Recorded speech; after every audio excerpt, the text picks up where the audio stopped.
গত কয়েক মাস ধরে সংবাদ প্রভাকর টাইমস ইউটিউব চ্যানেল তার নিজস্ব ভঙ্গিমায় এগিয়ে চলেছে। নিজস্ব ভঙ্গিমা এই কারণে বলতে চাইছি, কারণ এই চ্যানেল কোনো পলিটিক্যাল বিষয় নিয়ে খুব বেশি কচকচানি করে না।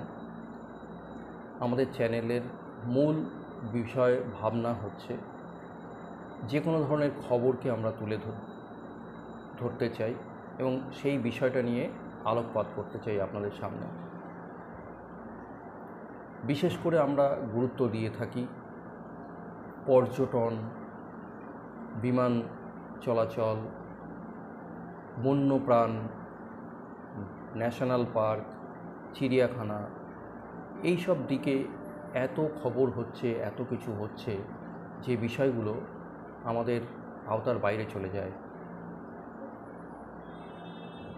খুব বেশি এই বিষয়গুলোর উপরে আলোকপাত করতে দেখা যায় না।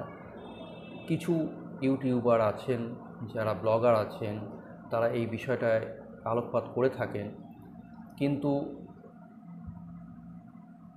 সেই বিষয়গুলো নিয়ে আরও বেশি আলোচনা করার দরকার। আমি মনে করি এই আমাদের মতন আরও অনেক চ্যানেল যদি এগিয়ে আসে, তাহলে এই পর্যটনের বিষয়গুলো নিয়ে মানুষের কাছে যদি পৌঁছে যাওয়া যায়, তাহলে প্রত্যেকটা যারা পর্যটন প্রেমী মানুষ তারা প্রত্যেকেই উপকৃত হবে এই কথাগুলো শুনে। কেন এই কথাগুলো বলছি? কিছুদিন আগে চলে গেল আমাদের বাংলা নববর্ষ, পয়লা বৈশাখ। কলকাতা প্রেস ক্লাবে একটা অনুষ্ঠানের আয়োজন করেছিল travel agent association of Bengal, যাকে বলা হচ্ছে ট্যাব। এই ট্যাব একটা সুন্দর পরিকল্পনা করেছিল অনুষ্ঠানের মাধ্যমে। অনুষ্ঠানটা খুব ভালো অনুষ্ঠান হয়েছে। আমি গেছিলাম, আমি উপস্থিত ছিলাম, পুরো অনুষ্ঠানটাই দেখেছি। অনেক পর্যটন সংস্থা, অনেক পর্যটনের অ্যাসোসিয়েশন আছে, তারা অনুষ্ঠান করছে, তারা তাদের মতন করে করছে, অবশ্যই ভালো করছে, তারা তাদের মতন করছে। কিন্তু এই ট্যাব, যেহেতু ট্যাবের সঙ্গে একটা বাংলা কথাটা জড়িয়ে রয়েছে এবং তারা বাংলার পর্যটনের উপরে, বলা যেতে পারে বাংলার পর্যটনকে নিয়ে তারা বেশ চিন্তিত, এবং কিভাবে বাংলার পর্যটনকে আরও বেশি করে তুলে ধরা যায়, কি করলে বাংলার পর্যটনকে আরও বেশি মানুষের কাছে পৌঁছে দেওয়া যায়, কিভাবে বাংলার পর্যটনকে দেশ এবং বিদেশের মানুষের কাছে বা পর্যটকদের কাছে আরও আকর্ষণীয় করে তোলা যায়, এই বিষয়টা নিয়ে, এই ভাবনা নিয়ে তারা একটা অদ্ভুত অভিনব অনুষ্ঠানের আয়োজন করেছিল, যার নাম দিয়েছিল তারা দেখো আমার বাংলা। নামটা ভারী সুন্দর। এবং দেখো আমার বাংলা, এই দেখো আমার বাংলা বলতে যে বাংলাকে দেখো এই বললেই কি হবে? বাংলাকে তো সবাই দেখছে। আমাদের রাজ্য সরকার অনেক পরিকল্পনা করেছে, সব কিছুই করছে, বারে বারে করছে, বহু চেষ্টা করছে। বিভিন্ন অ্যাসোসিয়েশন, বিভিন্ন পর্যটন সংস্থা, বিভিন্ন এজেন্ট, ট্যুর অপারেটর, যারা পর্যটনের সঙ্গে যুক্ত, তারা পর্যটনের সঙ্গে যারা যুক্ত এমন অনেক ব্লগার আছেন, ইউটিউবার আছেন, তারাও তুলে ধরছে, সব কিছুই হচ্ছে, তারা তাদের মতন করে করছে, তারা তাদের মতন করে এগোচ্ছে, সব করছে, নিজেদের ব্যবসা বাড়ছে, নিজেদের সমস্ত কিছু হচ্ছে। কিন্তু প্রকৃতপক্ষে বাংলার পর্যটন কি আজকে সেই জায়গায় গিয়ে পৌঁছেছে? ভারতবর্ষের ১ নম্বর পর্যটন সংস্থা যদি, পর্যটন রাজ্য যদি বলা হয়, সেই বাংলা কি আজকে সেই জায়গায় এসে পৌঁছেছে? পৌঁছাতে পারেনি। কিন্তু পৌঁছানোর সমস্ত ক্ষমতা, সমস্ত রসদ কিন্তু বাংলার পর্যটনে রয়েছে, এটা অস্বীকার করলে চলবে না। আমরা কারোর চেয়ে পিছিয়ে নেই। বাংলার পর্যটনে এত বেশি রসদ আছে যা ভারতবর্ষের অন্য কোনো রাজ্যে নেই, কোনো রাজ্যে নেই। কিন্তু ঘুরে ফিরে আমাদের বাংলার পর্যটকরা, বাংলার ভ্রমণপ্রেমী মানুষেরা, তারা কিন্তু ছুটি পেলে অবসর সময় ঘুরতে কোথায় চলে যাচ্ছে? পাহাড়ে চলে যাচ্ছে, হিমাচল প্রদেশ যাচ্ছে, জম্মু কাশ্মীর চলে যাচ্ছে, উত্তরাখণ্ড চলে যাচ্ছে, নিদেন পক্ষে এইদিকে কর্ণাটক চলে যাচ্ছে, তামিলনাড়ু চলে যাচ্ছে, উটি চলে যাচ্ছে, বিভিন্ন জায়গায় চলে যাচ্ছে, সমুদ্র দেখতে চলে যাচ্ছে পুরীতে, উড়িষ্যা। কিন্তু ভালো করে ভেবে দেখুন তো, সেই তুলনায় দার্জিলিংয়ে কত মানুষ যাচ্ছে, কালিম্পংয়ে কত মানুষ যাচ্ছে, কার্শিয়াংয়ে কত মানুষ যাচ্ছে, দীঘায় বা কত মানুষ যাচ্ছে। এই ব্যাপারগুলো যথেষ্ট ভাবিয়ে তুলেছে পর্যটন প্রেমী সংস্থাগুলোকে, যারা পর্যটনের সঙ্গে যুক্ত, বিশেষ করে বাংলার পর্যটনের সঙ্গে যুক্ত যেসব অ্যাসোসিয়েশন, যেসব ট্যুর অপারেটর, তারা এই বিষয়গুলো নিয়ে ভাবছে। বিশেষ করে travel agent association of Bengal, তারা ওথ নিয়েছে। এই দেখো আমার বাংলা তাদের কাছে হচ্ছে একটা প্রতিজ্ঞা। তারা বলছে দেখো আমার বাংলা, এটা কী? এটা কি একটা প্রোগ্রামের নাম? না, এটা প্রোগ্রামের নাম নয়। এটা তাদের কাছে একটা প্রতিজ্ঞা, তারা প্রতিজ্ঞা করেছে। ট্যাবের অন্যতম কর্তা সহসভাপতি শ্রমিক ভট্টাচার্য এই বিষয়টা নিয়ে সেদিনকে খুব সুন্দরভাবে বুঝিয়ে দিলেন যে কী তারা করতে চাইছে। যে বাংলার পর্যটনে এত সুন্দর সুন্দর রসদ আছে, আমাদের লোক সংস্কৃতি, লোকশিল্প রয়েছে, ভাওয়াইয়া, টুসু, আমাদের ছৌ নাচ, আমাদের বীরভূমের রায়বেশের মার্শাল আর্ট, কত কী আছে। আমাদের সুন্দরবন আছে, আমাদের পাহাড় আছে, চা বাগান আছে, আমাদের দীঘার সমুদ্র রয়েছে, বকখালি রয়েছে, কোস্টাল উপত্যকা রয়েছে, আমাদের হেরিটেজ আছে, বাঁকুড়া বিষ্ণুপুরের মতন জায়গা রয়েছে, পুরুলিয়ার অযোধ্যা পাহাড় রয়েছে, জঙ্গলমহল রয়েছে, আমাদের ঝাড়গ্রাম রয়েছে, আমাদের বিভিন্ন হিন্দু, মুসলমান, বৌদ্ধ, জৈন বিভিন্ন সংস্কৃতির, বিভিন্ন ধর্মের বিভিন্ন ধরনের ধর্মীয় স্থান রয়েছে। কি নেই আমাদের এখানে? শুধু দরকার আমাদের প্রচার, শুধু দরকার আমাদের সেই জায়গাগুলোকে হাইলাইট করা। কীভাবে কী করা যেতে পারে? মানুষকে সেই জায়গায় নিয়ে যেতে গেলে, মানুষকে সেই জায়গার প্রতি আকৃষ্ট করতে হলে সেই জায়গাটাকে কীভাবে তুলে ধরা দরকার, কী করা দরকার, যা করলে শুধু আমাদের পশ্চিমবঙ্গের মানুষই নয়, অন্যান্য রাজ্যের মানুষও এই জায়গাগুলোর প্রতি আকর্ষণীয় হয়ে উঠবে তাদের কাছে। তারা বেশি আগ্রহী হয়ে উঠবে এই জায়গার প্রতি। আমাদের সেই ব্যাপারগুলোকে আজকে ভেবে দেখার সময় এসে গেছে। আজকে এই কলকাতায় এসে একাধিক দেশ, বিশ্বের বিভিন্ন দেশের নানা প্রান্ত থেকে বহু স্টেট ট্যুরিজম, বহু ইন্টারন্যাশনাল ট্যুরিজম বোর্ড এসে তারা রোড শো করে দিয়ে বেরিয়ে চলে যাচ্ছে।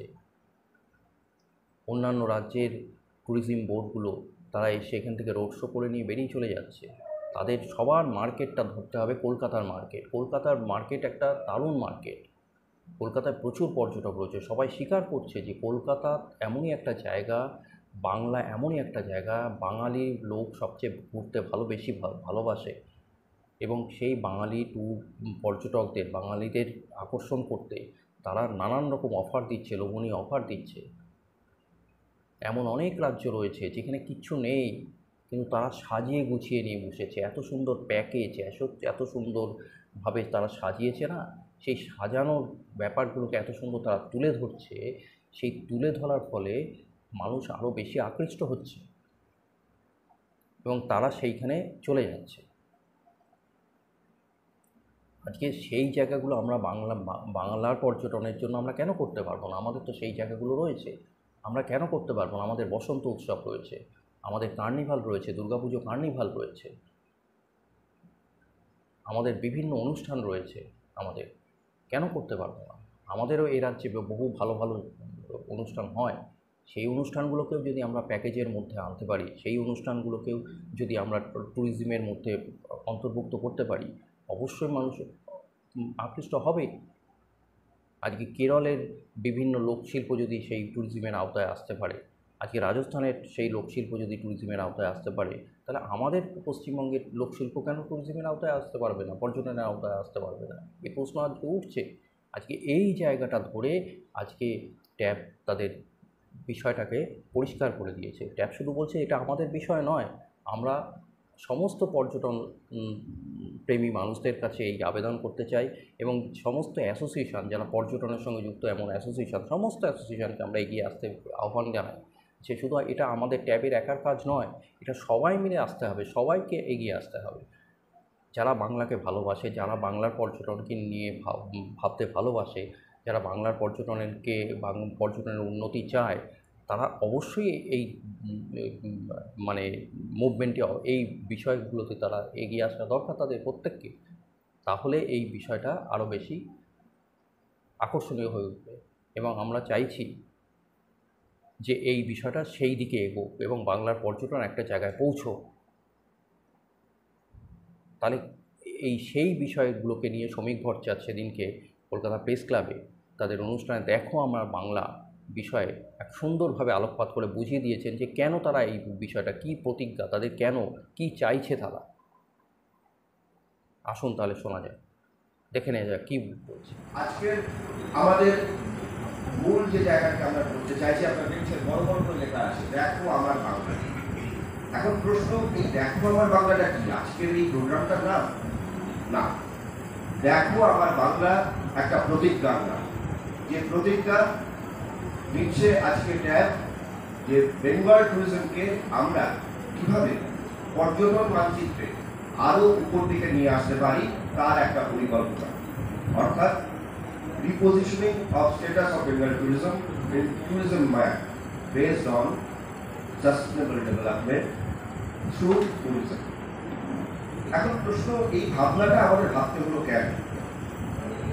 করোনার পূর্ববর্তী এবং পরবর্তী পর্যায়ে বিভিন্ন ঘাত প্রতিঘাতের মধ্যে দিয়ে আমরা আমাদের পর্যটন এবং আমরা পর্যটন ব্যবসায়ীরা প্রচুর সমস্যার সম্মুখীন হয়েছে এবং রোজ হচ্ছে। সেখানে দাঁড়িয়ে আমাদের মনে হয়েছে যে আমাদেরকে নতুন করে পর্যটনকে নিয়ে না ভাবলে আমরা খুব একটা এগোতে পারবো না, এবং তার বড় জায়গা যেটা, সেটা হচ্ছে নলেজ বেস তৈরি করা। মানে আমি পড়াশুনো করলাম না, এই কান্নাকাটি করছিল পরীক্ষায় কেন ফেল করছে, কেন আমার এখানে পর্যটকরা আসছে, হতে পারে পরীক্ষা তুমি করবে, তার জন্য পড়াশুনো করতে। এই আলোচনাকে আমরা তিনটে কয়েনের মাধ্যমে ব্যাখ্যা করছি। একটা হচ্ছে ক্রিয়েট, কানেক্ট এবং কো এক্সিস্ট। ক্রিয়েট অর্থাৎ যে সমস্ত মাস ট্যুরিজম সেন্টার অলরেডি হয়েছে, আমরা যেখানে যাই সেখানে সার্ভিসের যে গ্যাপ এরিয়াগুলো রয়েছে, প্রথমে তাদেরকে মেরামত করতে হবে। আমরা প্রত্যেকে সুন্দর করে যাই, এখান থেকে 7টায় বেরোই, 10টায় বকখালি, 11টায় গোসাবা, তারপর পর্যটকরা বিচ্ছিন্নভাবে গোসাবায় ঘুরে বেড়ান 1.5 ঘন্টা, কারণ আমাদের কোনো গাইড নেই, কেউ জানে না এখানে কেন নামানো হলো। আমার নিজের বাড়ি গোসাবা, আমি ওখানে দেখেছি হ্যামিল্টন বাংলার সামনে দাঁড়িয়ে পর্যটক বলতে, জানিস তো এখানে রবীন্দ্রনাথ থাকে, বোধহয় গান্ধী যখন এসেছিল এখানে চাপ করেছিল, কারণ এইটাকে কেউ বলে দেবে যে না আসলে এটা হ্যামিল্টন বাংলো, এখানে হ্যামিল্টন সাহেব থাকছে, যিনি তিনটে জায়গা গোসাবা, সাতজেরিয়া এবং রাঙামাটিকে লিজ নিয়েছিলেন, পরবর্তীতে আবাদি করেছিলেন, এবং তার যে কোঅপারেটিভ মুভমেন্ট সেটা দেখবার জন্য রবীন্দ্রনাথ শ্রীনিকেতন তৈরি করার আগে নিচে গিয়ে দিয়েছিলেন যে বাংলোটায়, সে বাংলোটা বেতন বাংলো, সেটা থানার পাশের আরেকটা বাংলো, এবং তার আগে গান্ধীজি মিস্টার দেশাইকে পাঠিয়েছিলেন যে কোঅপারেটিভ মুভমেন্ট ওখানে চালু হয়েছে সেটা কিভাবে চলছে সেটা দেখবার জন্য। অর্থাৎ অত্যন্ত বড় একটা কাজ ওখানে হ্যামিল্টন সাহেব করেছিলেন, কিন্তু তার কোনো প্রজেকশন নেই, আমরা পর্যটকদের সেটা বোঝাতেই পারি না, কারণ আমাদের সেই জায়গাটাই আমরা তৈরি করতে পারি না। মানে অ্যাসোসিয়েশন হিসেবে ট্যাব চেষ্টা করবে এই ধরনের গ্যাপ এরিয়াগুলোকে মেরামত করা, এবং সেটা সবার সাহায্য চাই, গভর্নমেন্ট যারা রয়েছেন তাদের সাহায্য চাই, যারা অ্যাসোসিয়েশনে রয়েছেন তাদের সাহায্য চাই, একা করা তো যায় না, এটা বড় কাজ। দ্বিতীয়ত হচ্ছে এক্সিস্টিং যে ট্যুরিজম সার্কিট রয়েছে তার সঙ্গে আমরা আর কি ভ্যালু অ্যাড করতে পারি। অর্থাৎ আমরা বলছি যে কেন আমার তো পাহাড় আছে, আমার জঙ্গল আছে, আমার দার্জিলিং আছে, সেটা হচ্ছে এটা যে আপনি যখন বলছেন আমার পাহাড় আছে, তখন যে মন্ত্রী আমাদের পশ্চিমবাংলার বাইরে থেকে আসছে, সে বলছে ভাই পাহাড় দেখতে আমি হিমাচলে যাবো, অনেক ভালো পাহাড় আছে, আমি কাশ্মীরে যাব, অনেক সুন্দর পাহাড় আছে, তোমার নদী আছে, সমুদ্র আছে, মন্দারমণি দীঘা, আমি গোয়া যাব, আমি কন্যাকুমারীতে যাব, আমি রামেশ্বরম যাব। অর্থাৎ কেন আমি তোমার এখানে যাবো, এখানে বিশেষত্ব কি আছে? আমাদের যেটা মনে হয়েছে যে সবচেয়ে প্রধান বিশেষত্ব যেটা রয়েছে আমাদের গর্ব, সেটা হচ্ছে আমাদের সাংস্কৃতিক ঐতিহ্য। এই সাংস্কৃতিক ঐতিহ্যকে যদি আমরা কোনোভাবে আমাদের পর্যটনের সঙ্গে সংযুক্তিকরণ করতে পারি, তাহলেই একমাত্র আমাদের পর্যটন আবার মাথা ঘুরে দাঁড়াতে পারে। আপনারা যদি জেলা ভিত্তিক দেখেন, আমি খুব ছোট করেই বলছি, সুন্দরবনে রয়েছে অলিম্পিক, কিন্তু সেটা বহু চর্চিত। কিন্তু সুন্দরবনে যে টুসু নেই, হালু নেই, মনসামঙ্গল নেই, আছে। আমরা কিন্তু তাদেরকে কোথাও নিয়ে আসি না। আমরা যখন আসছি জয়নগর মজিদপুরের টেপা পুতুল বা ট্যাপা পুতুল তৈরি হয়। কি আমরা বাংলা দেখতাম যে ছোট ছোট পুতুল বানাতে ছোট ছোট হাত আর চোখের উপর কিন্তু মাটির গলা দিয়ে, এই ফর্মটা করে ট্যাপা পুতুল, সেটা কিন্তু এখনো মজিদপুরে আছে। কিন্তু আমরা সেটা দেখাই না যখন জয়নগরে যাই অথবা কলকাতায় যাই। আপনি আসুন বর্ধমানে আমরা হালদিবাজার যাই, চুপির চর যাই। যাওয়ার পথে কিন্তু আমাদের দরিয়াপুর পরে, যেখানে ডোকরার কাজ হয়। যাওয়ার পথে কিন্তু আপনার ওখানে মনোরমগ্রাম করে, যেখানে বাউল আশ্রম আছে। আবার চদর বদর বলে এক ধরনের ট্রাইবাল পার্টের শো আছে বর্তমানে, যেটা প্রায় মানুষ জানেই না। এইগুলোকে তাহলে আমরা খুব সহজেই বর্তমানের যে প্রচলিত ট্যুরিজম সার্কিট তার সঙ্গে সংযুক্তিকরণ করতে পারি। আপনি আসুন কোলাঘাট, আমরা প্রচুর লোক কোলাঘাটে গিয়ে থাকি। ওখান থেকে 40 কিলোমিটার দূরে হচ্ছে পটচিত্রের গ্রাম পিংলা, আমরা দেখাই না। আরো মজা, কাশীপুর পুরুলিয়াতে মাত্র 25 ঘরের একটা পটচিত্রের গ্রাম রয়েছে, যেটা ট্রাইবাল পটচিত্র। সেই পটচিত্রের ফর্মটা দেখলে মনে হয় যেন ওল্ড পেন্টিং, অর্থাৎ মধ্যপ্রদেশের ডুমবেটকাতে যে ধরনের পেন্টিং দেখা যায়, লম্বা লম্বা হাত পা, লম্বা লম্বা গলা, তাদের পটচিত্রটা সেই রকম। আমরা কিন্তু সেগুলো তুলে ধরছি না। আপনি আসুন নদিয়া, সেখানে বাউল ফকির আছে। বীরভূমে আসুন, সেখানে রায়বেশে আছে। আমি উত্তরের দিকে দিনাজপুরে যান, গম্ভীরা আছে, মালদাতে গম্ভীরা আছে, কটালি আছে। আর উত্তরবঙ্গে ঢুকে গেলে রাভা, মেচ, কালো, একের পর এক জনগোষ্ঠী, তাদের প্রত্যেকের লোকায়ত ধর্ম আলাদা, লোকায়ত সংস্কৃতি আলাদা। ফলে আমরা ডুয়ার্সের রাটাগুলো যখন নিয়ে যাচ্ছি সহজেই এই ধরনের হাটিয়ালি, হাওয়াইয়া বা এই যে লোকায়ত সংস্কৃতিগুলো রয়েছে, তাদেরকে কিন্তু আমরা সংযুক্তিকরণ করতে পারি। এবং এইটা করতে পারলেই আমরা আমাদের এক্সিস্টিং ট্যুরিজম সাবজেক্টকে এমন এক উচ্চতায় নিয়ে যেতে পারবো, যেখানে বিদেশি পর্যটকও আকর্ষিত হবেন বা দেশি পর্যটকরাও আকর্ষিত হবেন। কেন আমি বাংলায় যাব? এই কেনটা খুব জরুরি। আমাদের আগে কেনটাকে নিজেদের কাছে পরিষ্কার করতে হবে, তাহলেই আমরা অন্যদের বুঝাতে পারবো কেন আপনি বাংলায় আসবেন। আরো একটা জায়গা আছে এই বিরাটের জায়গায়, যে একদম নতুন কিছু যদি ট্যুরিজম সার্কিট করা যায়, যেমন কালচারাল ট্যুরিজম সার্কিট। আপনি ভেবে দেখুন, আপনি যখন নদিয়ায় যাচ্ছেন তখন আপনি নদিয়ার গোরখানাতে গেলেন। গোরখানাতে আপনি পাচ্ছেন মনসুর ফকির যে আজাহার ফকিরের বংশধর, যাকে প্রবাদপ্রতি মানুষ মনে করা হয় বাউল সাম্রাজ্য। সেখান থেকে আপনি ছোটগোলাপকে পাচ্ছেন মুর্শিদাবাদ থেকে আপনি মেদিনীপুর মালদা চলে যান, সেখানে পাচ্ছেন গম্ভীরা। এইভাবে যদি আমরা একটা বিভিন্ন কালচারাল সার্কিট তৈরি করি পশ্চিমবাংলার বিভিন্ন রাজ্যকে নিয়ে, তার কিন্তু একটা নিশ মার্কেট রয়েছে। প্রচুর পর্যটক, বিদেশি পর্যটক আছে যারা কেবলমাত্র এটাই দেখতে আসে। এবার আমরা আসি এই কাজগুলো হওয়ার পর আমার এই যে জিনিসগুলো তৈরি হয়ে আমার তো এগুলো লোকের সামনে নিয়ে যেতে হবে। সেখানে সবচেয়ে বড় সমস্যা যেটা, আমরা অধিকাংশ, কারণ সবার কথা বলছি না, অধিকাংশই ডিজিটাল মার্কেটিংটা ঠিকভাবে করতে পারি না। যেখানে একটা ইউটিউবার বা একজন ব্লগার তার একটা পোস্ট করলে 4 ঘন্টা 5 ঘন্টায় 50,000 ভিউয়ার হয়, সেখানে আমাদের একটা পোস্টে 105 জন বা 53 জন ভিউয়ার হয়। কেন পারছি না? অ্যাসোসিয়েশনকে ভাবতে হবে। অ্যাসোসিয়েশনকে বিভিন্ন এক্সপার্টদের নিয়ে এসে মেম্বারদের মধ্যে এই ধরনের ওয়ার্কশপ করতে হবে। কিভাবে কোন কিওয়ার্ড ব্যবহার করলে কি পদ্ধতিতে ডিজিটাল মার্কেটিংটাকে আমরা আমাদের সম্পদ করতে পারবো, ওই কথা না বলে যে ও ডিজিটাল মার্কেটিং পারে আমি পারি না তাই আমি পিছিয়ে পড়ছি। দ্বিতীয়ত, কানেক্টিভিটি তৈরি করতে হবে গভর্নমেন্টের সাথে। যে সমস্ত পর্যটন আধিকারিকরা আছেন সবার সাথে অ্যাসোসিয়েশনকে বুঝতে হবে এই কাজ তো একা সম্ভব নয়। কিভাবে সহযোগিতার মাধ্যমে পরস্পর এই কাজ করতে পারি তার একটা সুনির্দিষ্ট পরিকল্পনা তৈরি করতে হবে। এবং এখানেই আসছে অ্যাসোসিয়েশনগুলো পাওয়া। বিভিন্ন অ্যাসোসিয়েশন যারা এসছে তাদের সবার কাছে আবেদন, আপনারা যদি হাতে হাত মিলিয়ে আমাদের সঙ্গে থাকেন, তাহলে আমরা যদি একসঙ্গে বসে কোনো একটা প্ল্যানিং করতে পারি, কি ধরনের প্রকল্প গভর্নমেন্টে দিতে পারি, তাহলে বোধ হয় সব মিলিয়ে বাংলার পর্যটনেরই উন্নতি হবে। কানেক্টে আরো একটা বড় জায়গা রয়েছে, সেটা হচ্ছে connectivity with the local stakeholders. গ্রামে গঞ্জে যে সমস্ত eco tourism, sustainable tourism, rural tourism চলছে, তার সঙ্গে নিজেদের কানেক্টিভিটি বাড়াতে হবে। তবেই সেই কলেজ দেশটাকে, তবেই তো আমি লোককে বলতে পারবো দাদা এখানে নয় ওখানে যান, এখানে যান, এরা ইকো ফ্রেন্ডলি হতে কাজ করছে, এখানে যান, এদের তারপর অত্যন্ত কম। এখন এগুলো বিস্তারিত আলোচনা করার একটা জায়গা নয়, কিন্তু আমাদের মনে হচ্ছে যে এইভাবে কানেক্টিভিটিগুলোকে বাড়ানো সম্ভব।